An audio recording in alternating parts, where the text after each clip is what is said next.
In the bustling United Airlines terminal at San Francisco International Airport, James "Jimmy" Harrison, a 78-year-old Vietnam veteran, leaned heavily on his weathered wooden cane. His arthritic knees burned from the long walk through security. The gate attendant had just announced a 45-minute delay for the Newark-bound flight, and the nearest seat was occupied by carry-on luggage and scattered passengers. The fluorescent lights cast harsh shadows across Harrison's weathered face as he shifted his weight from one leg to another. His grandson had offered to accompany him to the airport, but Harrison had insisted on managing alone, just as he had done for the past 5 decades. "I've traversed the jungles of Vietnam," he'd told his grandson with a gentle smile. "I think I can handle SFO." Now, though, he was beginning to regret that decision. The terminal buzzed with the usual chaos of a Friday afternoon. Business travelers in pressed suits tapping away on laptops, families corralling excited children, and airline staff navigating the crowd with practiced efficiency. The aroma of overpriced coffee wafted from a nearby kiosk, mixing with the sterile airport air. Harrison adjusted the worn Vietnam veteran cap on his head, a habit he'd developed over the years. The hat, like its owner, had seen better days, but it remained a source of quiet pride. His military-issued duffel bag, repurposed for civilian life, sat beside him, containing a weekend's worth of clothes for visiting his great-granddaughter's ballet recital in New Jersey. Elon Musk, absorbed in reviewing Tesla production reports on his phone, noticed the elderly man's discomfort from the corner of his eye. The tech mogul had been purposely keeping a low profile, wearing a simple black t-shirt and jeans, his first-class ticket tucked into his passport. His security detail maintained a discreet distance, blending in with the crowd while remaining vigilant. Something about the veteran's dignified bearing, despite his obvious physical strain, made Musk pause and look up from his screen. Harrison's hands, marked with age spots and old scars, gripped his cane tighter as a group of rushing passengers nearly knocked him over. Without drawing attention to himself, Musk observed as the veteran steadied himself, noting the slight tremor in the older man's hands, but also the determined set of his jaw. The same determination Musk had seen countless times in the faces of men and women who had served their country. The gate agent's voice crackled over the intercom again, announcing another 15-minute delay due to incoming air traffic. A collective groan rose from the waiting passengers, but Harrison remained stoic, his military training evident in his patient acceptance of the situation. He reached into his jacket pocket and pulled out an old photograph, looking at it with a mixture of tenderness and melancholy before carefully tucking it away again. When boarding finally began, Harrison pulled himself up with difficulty, his Vietnam veteran cap slightly askew. Musk watched as the old soldier slowly made his way toward the economy section, each step clearly painful. Without overthinking it, Musk approached the gate agent and quietly arranged a seat swap, ensuring Harrison would get his first-class seat, 2A, while he took Harrison's 23D. The gate agent, Sarah Chen, did a double-take when she realized who was making the request. She'd been working at United for 12 years and had seen her share of celebrities, but few had ever made such a request. "Mr. Musk," she whispered, careful to maintain his privacy. "Are you sure? It's a 5-hour flight, and your team arranged this seat specifically for your work schedule." Musk nodded, his expression resolute. "Sometimes the right thing is more important than the convenient thing," he replied simply. Chen efficiently processed the change, her fingers flying over the keyboard with practiced precision. Harrison had already begun his slow journey down the jet bridge when Musk caught up with him. "Excuse me, sir," Musk said, keeping his voice low to avoid drawing attention. "I noticed you're having some trouble walking, and I'd like to offer you my seat in first class." The veteran turned, his pale blue eyes sharp and assessing. Recognition flickered across his face, but his expression remained composed. "I appreciate the offer, son, but I couldn't possibly." "Sir, you've served our country. The least I can do is offer you a more comfortable seat." Musk held out the new boarding pass. "I insist. I have plenty of work to keep me occupied wherever I sit." Harrison studied Musk's face for a long moment, perhaps searching for any sign of pity or condescension. Finding none, his weathered features softened. "My grandson follows everything you do, you know. He's always talking about your rockets and electric cars." He paused, then added with a hint of a smile, "He's not going to believe this." As they completed the exchange, other passengers flowed around them, most absorbed in their own travel concerns. A few noticed the interaction, but in the busy atmosphere of boarding, it appeared as nothing more than a routine seat swap. One elderly woman, however, caught Musk's eye and gave him an approving nod, having witnessed the entire exchange. The flight attendant, Monica Torres, greeted Harrison warmly as he settled into first class, helping him store his duffel bag in the overhead compartment. She noticed his slight wince as he lowered himself into the spacious seat. "Can I get you anything before takeoff, sir? Perhaps a pillow for your back?" Meanwhile, Musk made his way to 23D, politely greeting his seatmates, a college student engrossed in her textbook, and a middle-aged businessman who nearly spilled his coffee when he realized who had just sat down next to him. Musk simply smiled and pulled out his laptop, ready to tackle the stack of SpaceX reports waiting in his inbox. As the plane pushed back from the gate, Harrison's hand unconsciously went to his chest, where the photograph of his old combat unit rested in his shirt pocket. The comfort of the first-class seat already easing the ache in his joints, he allowed himself to relax, thinking that perhaps accepting help wasn't always a sign of weakness. During the 5-hour flight, Harrison enjoyed the spacious first-class accommodation while Musk worked from his economy seat, occasionally chatting with surprised seatmates. The plane touched down at Newark Liberty International Airport under a canvas of heavy clouds, the late afternoon sun struggling to break through.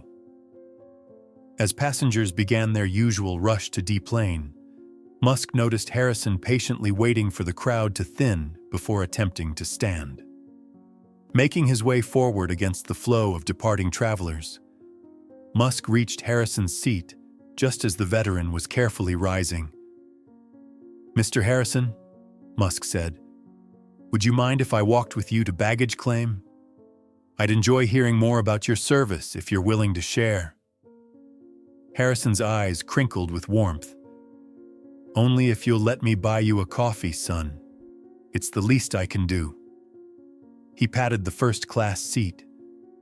"This old body hasn't felt this good after a flight in 20 years." They made their way slowly through Terminal C, their pace unhurried despite the bustling crowds. Harrison's cane tapped a steady rhythm against the polished floor as he began sharing stories about his time as a combat medic in Vietnam. He spoke of long nights in field hospitals, of young men barely out of high school showing extraordinary courage, and of the bonds formed in the crucible of war. "We had this saying," Harrison recalled, pausing near a window overlooking the tarmac. "Medicine heals the body, but compassion heals the soul." Sometimes, the smallest acts of kindness made the biggest difference out there. Musk listened intently, struck by the parallels between Harrison's experiences and his own observations about human resilience. They stopped at an airport coffee shop, where Harrison insisted on buying 2 cups of overpriced airport coffee. The barista, noticing Harrison's veteran cap, quietly applied her military family discount without mentioning it. Their conversation flowed naturally to the present day. Harrison spoke of his grandson, Matthew, who had followed his own path of service by working in renewable energy. "He's developing new solar panel technology," Harrison said proudly. "Says he was inspired by some company called Tesla. Maybe you've heard of it?" His eyes twinkled with mischief. Musk laughed genuinely, appreciating Harrison's subtle humor. They discussed the parallels between military service and the fight against climate change, finding common ground in their shared belief in serving a cause greater than themselves. "You know," Harrison mused, stirring his coffee thoughtfully, "when I was young, we dreamed of flying cars and missions to Mars. Never thought I'd live to see someone actually working to make those dreams real.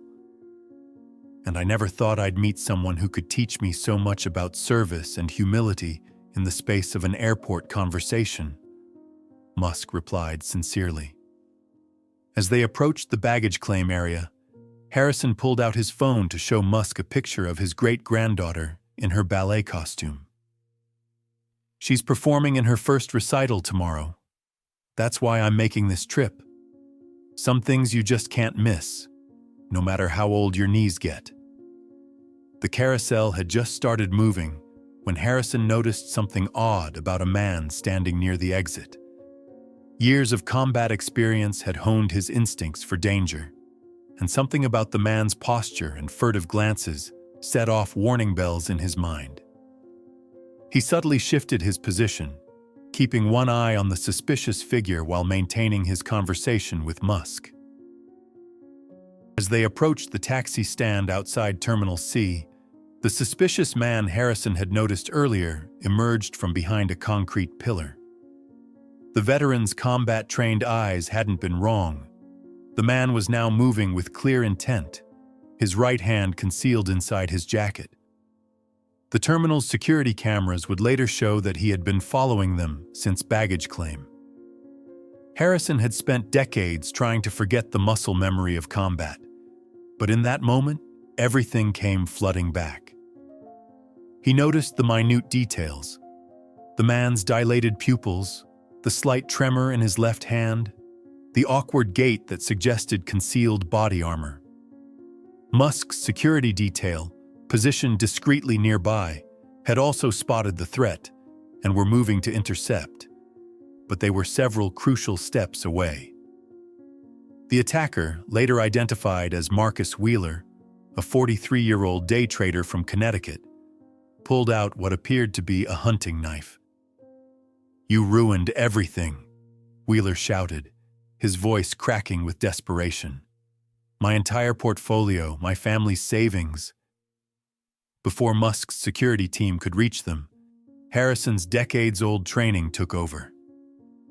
Despite his arthritic joints screaming in protest, he executed a series of movements that seemed impossible for a man his age. Using his cane as a weapon, something he'd practiced in his garage on sleepless nights when the memories of war wouldn't let him rest, he swept Wheeler's legs while simultaneously grabbing the man's knife hand with surprising strength. The movement was smooth, efficient, and controlled.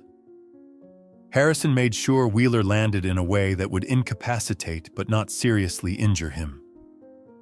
The knife clattered across the pavement as Wheeler crashed to the ground, the sound drawing gasps from nearby travelers who had only now realized what was happening. Airport police arrived within seconds, followed by a flood of security personnel. Officer Sarah Martinez, first on the scene, efficiently secured Wheeler while checking Harrison for injuries. "Sir, are you all right? Do you need medical attention?" Harrison waved off the concern, though he couldn't completely hide his grimace as the adrenaline began to fade. "I'm fine. Just some old joints complaining. Make sure you check him for other weapons. Men like this rarely carry just one." Musk, who had remained remarkably calm throughout the incident, placed a steadying hand on Harrison's shoulder. "You didn't have to do that," he said quietly. "My security team." "Son," Harrison interrupted with a gentle smile. "Some things you don't think about. You just act. We veterans look out for each other, and that includes looking out for good people who help veterans." The media arrived quickly, drawn by social media alerts about an incident involving Elon Musk. Harrison diplomatically declined all interviews, though one persistent reporter managed to catch his quote about veterans looking out for each other. The story made the evening news, but not as the sensation the media hoped for. Instead, it became a quiet testament to the enduring impact of military training and the unexpected ways kindness can be repaid. Wheeler, they would later learn, had lost his life savings betting against Tesla stock. The body armor Harrison had detected was actually a thick magazine filled with rambling manifestos about corporate America.